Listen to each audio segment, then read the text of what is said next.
Hypoglycaemia म्हणजे sugar level low झाला, तर मग तातडीचे उपचार असं घरगुती काही करता येणार आहेत का? येतात. हे घरच्या घरी काही उपचार करण्यासारखे आहेत, की पेशंट जर शुद्धीत असेल आणि पेशंटची साखर जर 70पेक्षा खाली गेली असेल, तर आपण 2 चमचे साखर एक देऊ शकतो, की हायपोटॅब म्हणून ग्लुकोजची टॅबलेट मिळते, की ते 1 किंवा 2 टॅबलेट्स आपण देऊ शकतो किंवा कॅडबरीचे एखाद 2 तुकडेसुद्धा आपण पेशंटला देऊ शकतो. परंतु पेशंट जर बेशुद्ध पडला असेल, पेशंटला तोंडाने घेण्याची शुद्ध नसेल, तर अशा पेशंटला तोंडाने न दिलेलं बरं.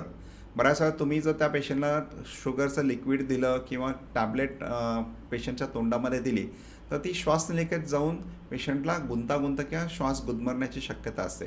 त्यामुळे पेशंट शुद्धीत असेल तर 2 चमचे साखर किंवा चॉकलेट्स किंवा हायपोटॅब देणं हे योग्य राहतं. परंतु पेशंट जर बेशुद्ध असेल तर तुम्ही तोंडाने न देता तुम्हाला ग्लुकॅगॉन्स म्हणून एक इंजेक्शन असतं, ते तुम्ही सहजरित्या जसं इन्शुलिन देतो त्यारित्या तुम्ही देऊ शकता, की ज्याच्यामुळे पेशंटची शुगर वाढू शकते.